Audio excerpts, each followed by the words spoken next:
위대한 신앙인 그 자녀들은 급기야는 위대한 인물로 변화될 수밖에 없고, 위대한 어머니, 위대한 아버지 아래는 분명히 위대한 자녀가 양육됩니다. 로마가 세계를 지배할 그 당시에 두 종류의 어머니가 계셨습니다.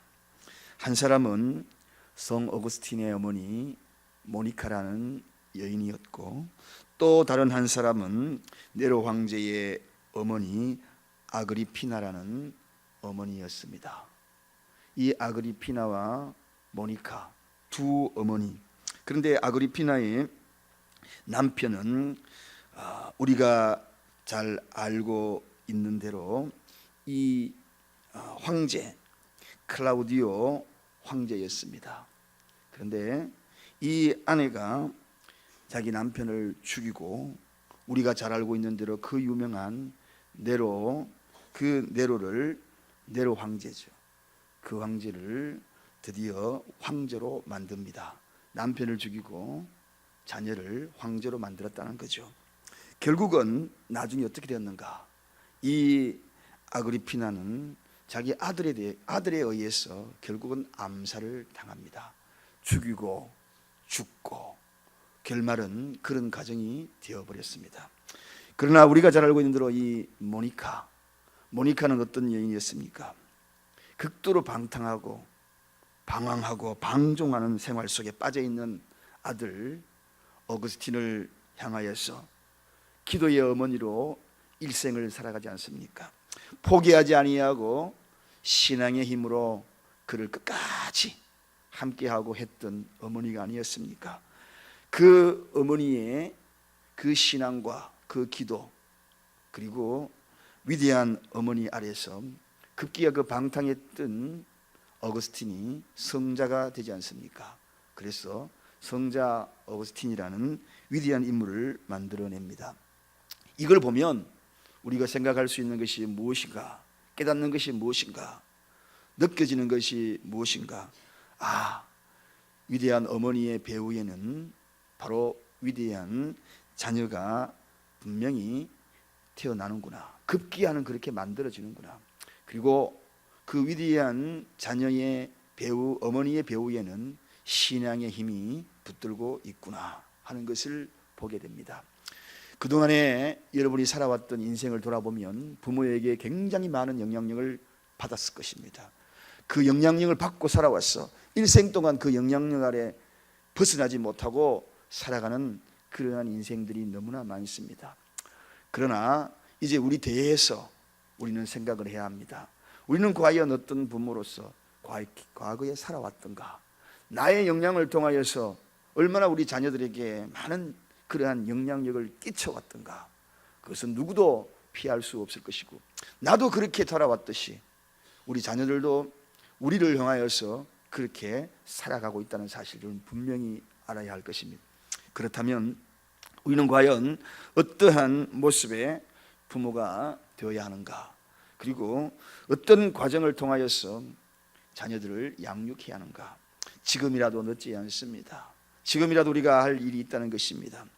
이번 기간 동안에 40일 기간 어느 때보다도 우리가 좀 뜨거운 기도 소리도 들리고, 그리고 많은 분들이 3355 모여서 하는 이야기들이, 이번은 훨씬 더 하나님께서 함께 하시는 그런 새벽 시간이 된 것 같다, 그렇게 이야기하는 걸 봐서 이번 기간 동안에 위대한 아버지가 많이 태어나겠구나, 위대한 어머니가 많이 태어나겠구나, 이번 기간을 통하여 하나님께서 우리에게 허락하여 주시는 위대한 하나님의 선물, 새벽 선물을 많이 받게 될 것이구나 하는 것을 깨닫게 됩니다. 오늘 본문에, 여기에 본문의 저자인 이 누가가 예수님의 생애에 대해서 그 성장 과정, 그 과정 속에 나타난 부모의 역할과, 그리고 성장해 나가는 예수님이 어떤 모습으로 성장해 나가는지, 그 과정에 인성을 지닌 그러한 예수님에게 영향을 끼친, 그리고 어떤 모습의 요셉과 마리아의 부모의 모습이었는지를 오늘 본문을 통하여 분명하게 깨우쳐 줍니다. 자, 먼저 우리 39 39절로 가보면 거기에 바로 이 육신의 예수님의 어머니 아버지의 모습을 한 줄로 피력하고 있습니다. 그 내용이 무엇입니까? 우리 다 같이 한번 39절 다 같이 읽어보겠습니다. 주의 율법을 쫓아 모든 일을 피라고 갈릴리로 돌아가 본 동네 나사렛에 이르니, 그렇게 소개하고 있습니다. 주의 율법을 쫓아 모든 일을 피라고, 이런 이 한 대목, 여러분 한마디로 이야기하면 이 가정은 예수 문화로 가득 찬 그런 가정이다.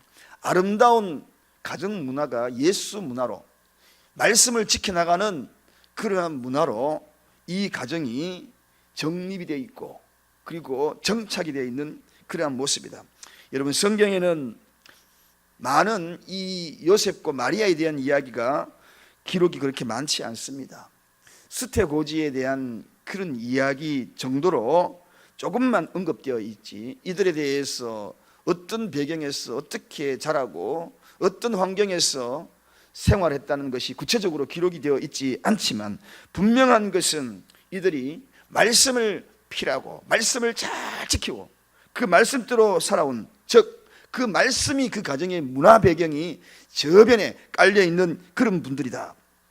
한마디로 요셉과 마리아는 상당한 이 말씀 안에서 예수 문화, 즉 하나님이 주시는 하나님의 신앙적인 가정 문화가 자리 잡고 있다는 것입니다.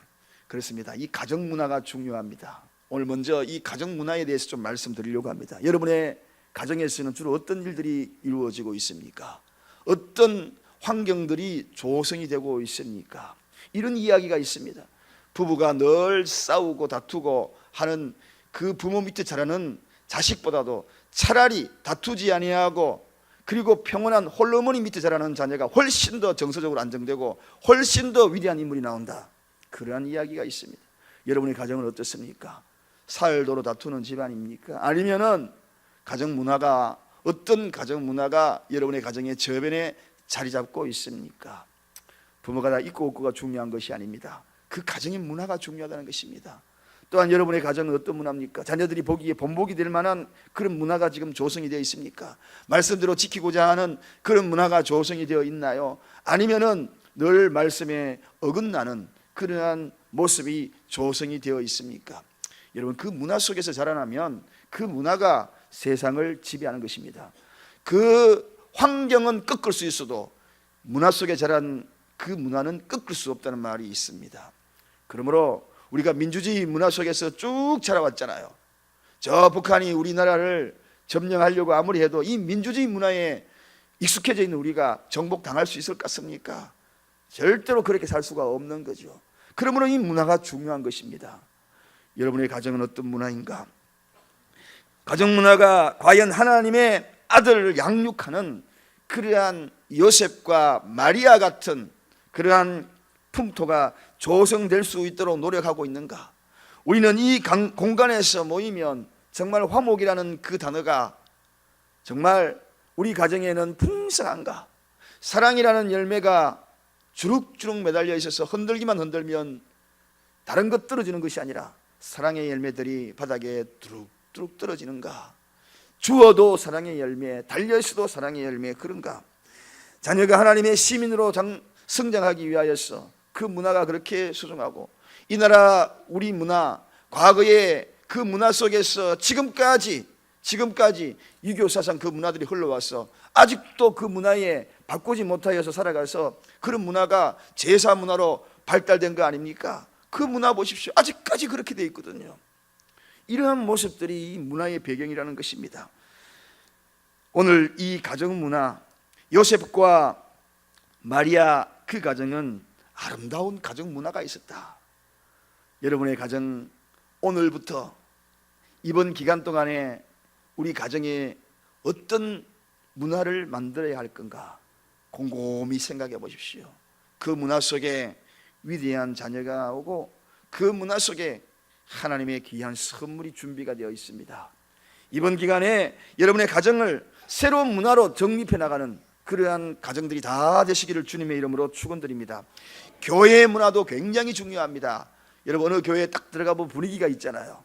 이 교회는 사랑이 많은 분위기다. 그런 문화가 조성되어 있는 그런 교회가 있는 반면에 싸늘하고 냉담하고 그런 문화가 있는 교회가 있습니다. 우리 교회는 특별히 예수 문화 아닙니까? 예수 문화는 그저 공연하고 그런 것을 끝나는 것이 아닙니다. 기도하는 문화, 새벽을 깨우는 문화, 사랑의 열매가 가득한 문화, 의의 열매가 가득한 문화, 배려하고 사랑하고 용납하고 세상에서 용서받을 수 없던 이들이 이곳에서 용서받고 세상에서 품을 수 없는 이들이 이곳에 와서 품음을 당하는 그러한 문화가 예수 문화입니다. 그게 바로 진짜 예수 문화입니다. 그런 문화를 전파하는 것입니다. 이것이 문화가 중요하다는 것입니다. 오늘 그러한 가정에서 태어나는 이 예수님 어떻게 성장합니까? 40절에 가보니까 아기가 자라며 강하여지고, 여러분 문화 속에서, 이런 문화 속에서 이 아기 예수는, 인성을 가진 아기 예수는 여기에 보니까 세월이 갈수록 강하여졌다. 이 강하다는 이 말은 육체만 강하여지는 것이 아닙니다. 정신도 강하여지고 영적인 부분도 강하여지고 모든 환경에서 극복할 수 있고 이길 수 있고 그런 곳에서 강하여지고, 여러분 그렇습니다. 견고한 성품, 인품, 인격, 이 모든 것들이 가면 갈수록 강하여지더라는 것입니다. 문화가 정말 중요한 것입니다. 바로 이 육신의 요셉과 마리아의 아들로서 건실하게 성장해 나가는 그러한 모습, 강하여지고 그리고 자라며 강하여지고, 신앙생활하면서 자꾸 자라야 하는 것입니다. 신앙생활하면서 성숙해야 하는 것입니다. 과거보다 현재가, 현재보다 미래가 성숙해 나가야 되는 것입니다. 신앙생활 머물러 있는 것은 장애자입니다. 장애자는 머물러 있는 겁니다. 장애자 보십시오. 5살짜리 정신지능, 그 장애자 어떻습니까? 계속 그 지능을 갖고 있지 않습니까? 죽을 때까지. 그래서 장애자라고 이야기하는 것입니다. 우리는 신앙의 장애자가 되어서는 안 됩니다. 성숙하고 자라려고 강하여지고 어떤 외부적인 환경이 있더라도 믿음으로 든든히 서가는 그런 강하여지는 역사가 있기를 원합니다. 우리 교회가 34년을 지나면서 더욱더 성숙해지고 이 세상의 그 어떤 핍박과 환경 속에서도 진리의 등대의 역할을 감당하는 그러한 강하여지는 교회가 되기를 원합니다. 그 일선에는 저와 여러분이 함께 어우러져서 합력하여 이 일을 만들어 가야 하는 것입니다. 문화가 그렇게 중요하다는 것입니다. 예수 문화, 바로 그러한 의미가 있는 것입니다. 여러분의 가정에도 그러한 모습을 통하여 가면 갈수록 나약해지는 가정이 아니라 가면 갈수록 강하여지고 가면 갈수록 성숙해지고 성장하고 자녀들 또한 그런 은혜가 있기를 주님의 이름으로 축원드립니다. 두 번째 보니까 여기에 지혜가 충족해졌다. 지혜가 날로 갈수록 충족해지는 과정이 소개가 되고 있습니다. 여러분, 예수님이 자라갈수록 지혜가 충족했다는 것입니다. 지혜, 이 지혜는 참으로 우리에게 절대적으로 필요한 것입니다. 금년에도 첫 번째 특별 새벽 예배 때 이 지혜에 대해서 일주일 내내 말씀을 드렸습니다. 여러분, 자녀들이 공부 잘하는 것, 그걸 가지고 자랑하고 또 돈 잘 버는 것 자랑하고 그 길을 열어주는 것보다도 인생을 어떻게 키워갈 것인가, 그 인생을 열어가는 지혜가 그들에게 소중하다는 것. 그래서 어떻게 하면 이 자녀를 지혜로운 자녀로 만들까, 그런 것으로 고민하고 그런 것으로 기도하고 그것이 우선이 되어야 합니다. 늘 하나님 좋은 직장 가서 취직 잘하여 돈 많이 벌게 해달라고, 돈 많이 벌어서 무엇 하려고요? 악에 빠지면 무엇 하겠습니까? 그가 지혜를 통하여 하나님 앞에 영광이 되며 이 세상에 꼭 필요한 사람이 되는 것이 목적이 아니겠습니까? 정말 필요한 것은 지혜입니다. 지식을 지배하는 것이 지혜입니다. 지혜의 근본은 하나님인 것입니다. 이 하나님으로부터 나오는 이 지혜가 그의 인생에, 그의 모든 환경에 그의 인생을 좌지우지하는 그러한 모습이 될 것이라는 것입니다. 예수님은 자라면서 지혜가 충만했더라. 그렇습니다. 예수 문화가 있는 곳에 지혜의 근본이 그곳에 있음으로 말미암아 지혜에 충만해지는 것입니다. 우리 가정도, 여러분의 가정도 그렇게 만드십시다. 그리고 마지막으로 보니까 강건하여지고 은혜가 그 위에 충만했다. 은혜가, 여러분, 하나님의 은혜가 늘 그 위에 있다는 것입니다. 하나님의 은혜, 부모들의 역할도 중요합니다.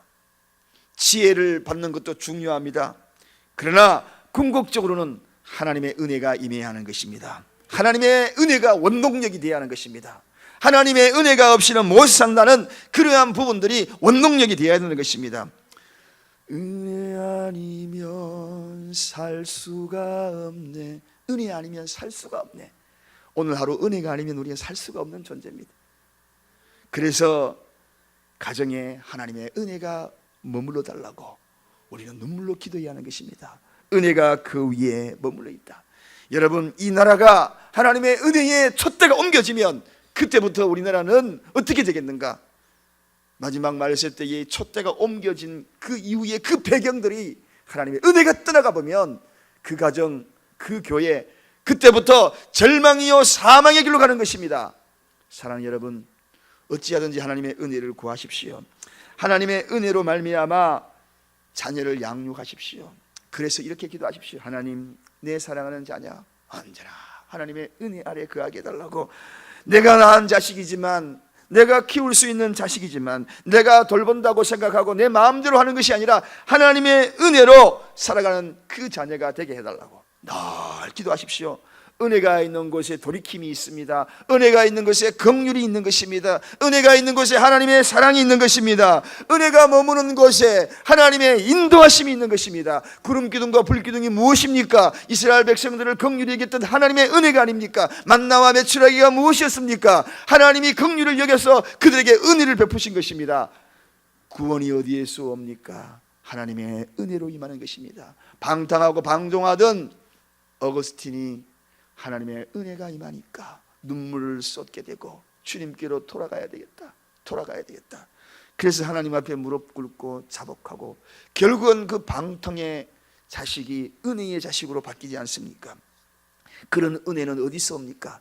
새벽을 깨우시고 기도 생활 놓치지 말기를 주님의 이름으로 부탁을 드립니다. 은혜의 담비는 멈췄다가 그쳤다가 하는 것이 아닙니다. 지속적으로 내려야 하는 것입니다. 늘 촉촉하게 젖어 있어야 하는 것입니다. 그래서 여러분의 그 눈망울은 은혜의 담비를 촉구하는 눈망울입니다. 젖어 있는 눈망울, 울며 씨를 뿌리는 자는 기쁨으로 단을 거두리라. 젖어 있는 그 눈망울 속에 은혜의 담비는 여지없이 쏟아지게 될 것이고 멈추지 않을 것입니다. 오늘 이 새벽에 예수 문화를 통하여 강하여지고 지혜가 충족하고 은혜가 충만해지는 이 과정, 이 속에 놀라운 하나님의 인도하심으로 위대한 메시아 사역이 본격적으로 출발이 됩니다. 위대한 하나님의 사역이 여러분의 가정에서 본격적으로 출발되어질 수 있는 은혜가 있기를 간절히 축원드립니다. 기도하겠습니다. 하나님 아버지 감사합니다.